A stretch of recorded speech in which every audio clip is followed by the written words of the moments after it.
नमस्कार। Black and white में आपका स्वागत है। ब्लैक एंड व्हाइट के इस एपिसोड में हम बात करेंगे व्हाट्सएप पे आए चैट्स की। और ये वो चैट्स हैं जो मुंबई में फिल्म इंडस्ट्री और ड्रग रैकेट से जुड़े हैं, जो रिया चक्रवर्ती से जुड़े हैं, जो दीपिका पादुकोण से जुड़े हैं। और दिल्ली में दिल्ली राइट्स जो हुए उसमें भी बहुत सारी साजिश की बात हुई, साजिश के आरोप लगे। उसमें भी बहुत सारे चैट्स व्हाट्सएप के थ्रू आए, जिसको दिल्ली पुलिस ने अपने आरोप पत्र में एक आधार बनाया है, एक सबूत बनाया है, उसमें उसका जिक्र किया है। तो मोटे तौर पे आज हम बात करेंगे व्हाट्सएप चैट के लीगल एस्पेक्ट पे और व्हाट्सएप चैट के का जो साइबर एस्पेक्ट है, उसका जो साइबर पहलू है, हम उस पर बात करेंगे। पहले मैं आपका परिचय करा दूं। हमारे साथ मिस्टर चिराग गोयल हैं, जो साइबर एक्सपर्ट हैं और ये हमसे जुड़ रहे हैं जयपुर से। ये हमें व्हाट्सएप चैट का साइबर एस्पेक्ट बताएंगे। और हमारे साथ जो आज जुड़े हैं वो सुप्रीम कोर्ट के सीनियर एडवोकेट हैं, मिस्टर एलबी राय। और मिस्टर एलबी राय हमें बताएंगे कि इसका लीगल पहलू क्या है, व्हाट्सएप चैट का कानून की नज़र में ये कहाँ ठहरता है, कोई एविडेंस इसे माना जाता है या नहीं। तो शुरुआत करते हैं मिस्टर गोयल से। मिस्टर गोयल, आप हमें ये बताएं कि ज़्यादातर लोग ये मानते हैं कि व्हाट्सएप पे जो चैट होता है वो सुरक्षित होता है और ये बाहर नहीं जा सकता। तो क्या ये जो चैट लीक हुए हैं, इसे लेकर के आप क्या कहते हैं, ये कैसे लीक हुआ है? इन आईटी यदि मैं आपको इलेक्ट्रॉनिक एविडेंसेस और इलेक्ट्रॉनिक डेटा की बात करूं जो हम अपने मोबाइल फोन में रखते हैं, हम बोलते हैं प्राइवेसी एक्ट एंड बहुत तरीके की बातें करते हैं। किसी भी तरीके की हमको डेटा की रिक्वायरमेंट होती है तो हम हर तरीके का डेटा एजेंसी से जो वेंडर्स हैं उनसे नहीं ले सकते। लाइक हम बोलें कि हमें चैट्स चाहिए किसी की भी व्हाट्सएप की चैट और हम व्हाट्सएप से एक्सट्रैक्ट कर लें, ऐसा हर तरीके की चैट्स में पॉसिबल नहीं होता है। क्या होता है कि आपका जब डिवाइस है, आपके डिवाइस के अंदर आप जो भी चीज़ डिलीट भी करते हैं तो उन चीज़ों के भी रिकवरी के सेक्टर से ट्रैक्स होते हैं। उसकी हेल्प से आपने जितने पुरानी चैट्स की हैं, डिलीट भी की हैं, तो वो भी रिकवर हो जाती हैं कि आपने किससे कब और क्या बात की थी जब से आपका डिवाइस है। मोस्ट ऑफ द केसेस में इस तरीके से चैट्स को रिकवर किया जाता है और उन चैट्स का पूरे फ़ोन का एक्चुअली क्लोन बना के फ़ोन तो वापस दे दिया जाता है और या फिर सीज कर लिया जाता है। एंड उसमें पर्टिकुलरली एक्सट्रैक्शन का काम होता है कि कैसे एक्सट्रैक्ट करें उसको, डेटा को कैसे उसमें से डिलीटेड डेटा को भी रिकवर करें। व्हाट्सएप बोलता है कि मैं आपको P2P end to end encryption दे रहा हूँ। व्हाट्सएप इज नॉट सेइंग कि मैं आपकी चैट्स पर्टिकुलर, मतलब मैं वो आपको ये नहीं बोलता है कि मैं आपका डेटा किसी से शेयर नहीं कर रहा हूँ। वो बोलता है कि यदि एनफोर्समेंट एजेंसीज किसी क्रिमिनल एक्टिविटीज में उनसे इंक्वायर करती हैं तो कुछ उनके क्राइटेरिया है जिसमें वो डिटेल्स को शेयर कर सकते हैं। बहुत सारी डिटेल्स में, जैसे कि हमको आजकल आपको पता है थ्रेटनिंग के केसेस भी आजकल बहुत हो रहे हैं और वो व्हाट्सएप कॉल के थ्रू होते हैं। तो उस कंडीशंस में जब आईपी एड्रेसेस वगैरह की डिमांड की जाती है तो वो भी उन्हीं से की जाती है कि किस तरीके से हम एक 91 का नोटिस देके और उनसे पूरा आईपी और केवाईसी डिटेल्स वगैरह भी मांगते हैं। तो ये सारी चीजें उनके पास ऑलरेडी रहती हैं। वो आपको ये क्लेम करते हैं कि कोई थर्ड पर्सन आपसे व्हाट्सएप का वो डेटा डिकोड नहीं कर सकता है, कोई भी उसको इजीली ले नहीं सकता। लेकिन यदि जहां एनफोर्समेंट एजेंसीज की बात आती है, एनफोर्समेंट एजेंसीज जो डेटा व्हाट्सएप या फेसबुक इजीली प्रोवाइड कर सकती है वहां से लेते हैं। अदरवाइज डिवाइसेस में से डेटा को रिकवर किया जाता है और उसको एक्सट्रैक्ट किया जाता है। ठीक है, वापस आते हैं एलबी राय साहब के साथ। अच्छा राय साहब, ये जो व्हाट्सएप चैट जो सामने आए हैं और दिल्ली राइट्स में भी और ड्रग्स में भी, क्या कानून इसे सबूत के तौर पे मानता है? जहाँ तक व्हाट्सएप चैट के एविडेंस का सवाल है, सर्टेनली ये एडमिसिबल एविडेंस है according to the provision of Indian evidence act, क्योंकि जो आपके मोबाइल की चैट है ये आप ही उसको करते। ऐसा कोई सिस्टम नहीं है कि आपके मोबाइल में कोई और गलत चैट भरते, ऐसा कोई सिस्टम नहीं है। तो आपके मोबाइल में जो चैटिंग है, आपने जो किसी से कन्वर्सेशन किया है, ये आपके द्वारा ही क्रिएट की गई है। और चूंकि आपके मोबाइल से यह निकला है तो under the provision of evidence act section 65 of evidence act है जो इलेक्ट्रॉनिक रिकॉर्ड को प्रूफ करने की बात करता है।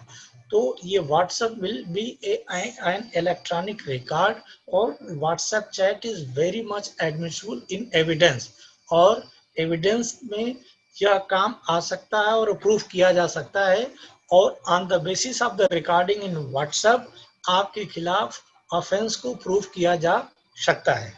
एक तो तरीका होता है एविडेंस में व्हाट्सएप चैट को प्रूव करने का कि आपका जो डिवाइस है, जो मोबाइल है, उसको सीज किया जाए, उसको कोर्ट के सामने प्रोड्यूस किया जाए और उसको प्रूव किया। दूसरा तरीका है व्हाट्सएप चैट की प्रिंट लेके सेक्शन 65(2) का सर्टिफिकेट दिया जाता है, उस सर्टिफिकेट के द्वारा कंटेंट्स को प्रूव किया जाता है।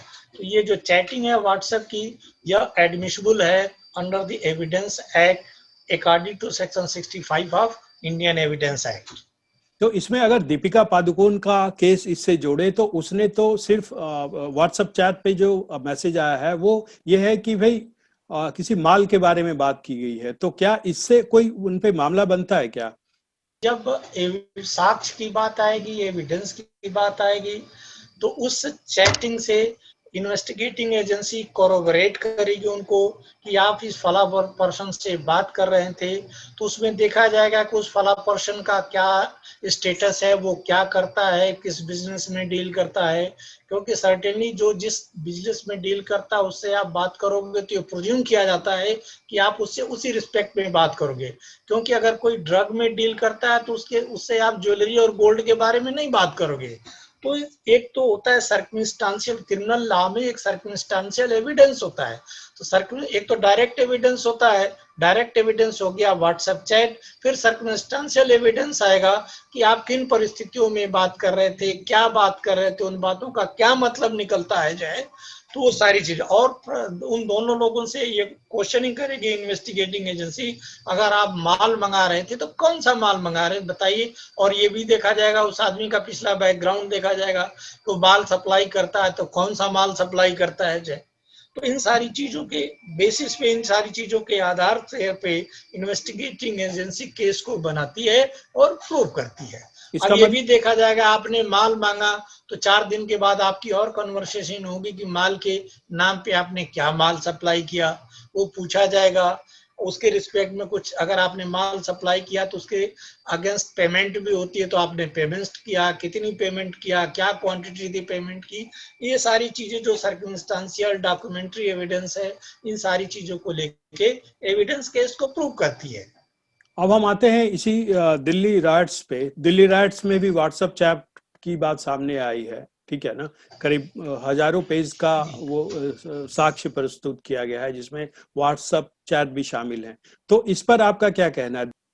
देखिए, जहां तक व्हाट्सएप चैट, दिल्ली राइट के इन्वेस्टिगेटिंग एजेंसी ने कंसर्न लोगों के मोबाइल का चैटिंग रिकॉर्ड रिट्रीव किया है। उस चैटिंग रिकॉर्ड में उसको इंफॉर्मेशन मिली है कि लोग ग्रुप बना रखे हैं, उसमें मैसेज दे रहे हैं, इंस्ट्रक्शन दे रहे हैं, सजेशन दे रहे हैं कि कैसे राइट को बढ़ाना है, कैसे इसको कम समय में ज़्यादा से ज़्यादा फैलाना है ताकि इसका गवर्नमेंट के ऊपर असर आए, गवर्नमेंट हमारे डिमांड के सामने झुके। तो जहाँ तक ये चैट्स के डॉक्यूमेंट्री एविडेंस है और चैट का इलेक्ट्रॉनिक एविडेंस है, ये फुल केस बनता। अगर आपने मैसेज दिया है, आपके मोबाइल से मैसेज गया है, तो आपके खिलाफ ये फुल प्रूफ बनता है। जैसे आप किस कागज पे लिख के अपने हैंड राइटिंग में किसी को देते हैं, ये माना जाता है कि आपकी हैंड राइटिंग है। उसी तरह से आपके डिवाइस से अगर मैसेज किसी और के पास गया है और दोनों मैसेज टैली करते हैं, मैच करते हैं, तो आपके खिलाफ ये फुल प्रूफ केस बनेगा। और इसी आधार पे दिल्ली पुलिस ने जितने लोग इन्वॉल्व थे उनके मोबाइल चैट निकाल के और एक केस बनाया है, और पता लगा है कि ना जाने कितने हजार पेजों की वो चार्जशीट गई है। वो सारे डॉक्यूमेंट्री एविडेंस है, तो ये फुल प्रूफ केस बनता है इससे। मान लीजिए मैं अगर कल को अपने व्हाट्सएप चैट से ऐसे मैसेजेस लोगों को भेजता हूं जिसमें देश विरोध की बात होती है, देश तोड़ने की बात होती है, तो क्या कल को मेरे ऊपर व्हाट्सएप चैट के आधार पे देशद्रोह का मुकदमा दायर हो सकता है? श्रवण जी, बिल्कुल आपके ऊपर व्हाट्सएप चैट के मैसेज के आधार पे मुकदमा आपके ऊपर दायर हो जाएगा, बिल्कुल केस चलेगा, क्योंकि यह एक सॉलिड एविडेंस है और आपको डिनाई करना कि यह कंटेंट्स मेरे मोबाइल से नहीं गया है, it will be very tough and difficult job for you. कि मान लीजिए हमने कोई आपत्तिजनक व्हाट्सएप चैट किया, देशद्रोह की ही बात ले लेते हैं, वो किया, और अगर जिसे मिला उसने उसे फॉरवर्ड नहीं किया, तो क्या उसे भी इसमें शामिल माना जाएगा? और अगर उसने फॉरवर्ड किया तब इसका क्या मतलब निकलता है? देखिए, अगर हमने कोई आपत्तिजनक मैसेज अपने मोबाइल से किसी और को फॉरवर्ड किया और उस व्यक्ति ने किसी कहीं और नहीं फॉरवर्ड किया, तो अगर मैसेज बना के हमने किसी और को भेजा है तो उस व्यक्ति की कोई उसमें लायबिलिटी नहीं होगी। लायबिलिटी तो हमारी होगी, क्योंकि यह आपत्तिजनक मैसेज हमारे मोबाइल से उस व्यक्ति के मोबाइल पे गया है। हाँ, अगर वह व्यक्ति पढ़ने के बाद, समझने के बाद उसको आगे और फॉरवर्ड करता है, देन क्रिमिनल लॉ के मुताबिक वह भी एसोसिएट होता है उस ऑफेंस में। मिस्टर गोयल, आप कुछ कहना चाहेंगे? सर, बेसिकली ये है कि आपको यदि कोई भी गलत इंफॉर्मेशन फॉरवर्ड होके मिलती है तो आप उसको डायरेक्टली साइबर पुलिस और MHA को डायरेक्ट उसमें रिपोर्ट कर सकते हैं। आजकल ऑनलाइन साइबर पुलिसिंग का उन्होंने पोर्टल भी बना दिया है, आप डायरेक्ट ट्वीट भी कर सकते हैं, जिससे कि वो चीज़ आगे फर्दर स्प्रेड ना हो। मोस्टली हमें सबसे ज़्यादा ध्यान देने की ये ज़रूरत है कि हम कोई भी एप्लीकेशन जब इंस्टॉल करते हैं अपने मोबाइल डिवाइस के अंदर, तो उस टाइम पे जब हम जो परमिशंस देते हैं वो परमिशंस बहुत सोच समझ के दें कि उस एप्लीकेशन को वो परमिशन की रिक्वायरमेंट है या नहीं, बिकॉज हम उस टाइम पे तो एग्री यस यस कर देते हैं। ये बहुत मेजर पॉइंट है एप्लीकेशन इंस्टॉल करते टाइम जो हमें ध्यान रखना चाहिए। ठीक है मिस्टर गोयल, मिस्टर रॉय, आप दोनों का बहुत बहुत धन्यवाद। आज की बातचीत हम यहीं खत्म करते हैं। तो ये था आज का ब्लैक एंड व्हाइट। अगले ब्लैक एंड व्हाइट में किसी नए विषय को लेकर आपके साथ हम फिर हाजिर होंगे। तब तक के लिए हमें दीजिए इजाजत। नमस्कार।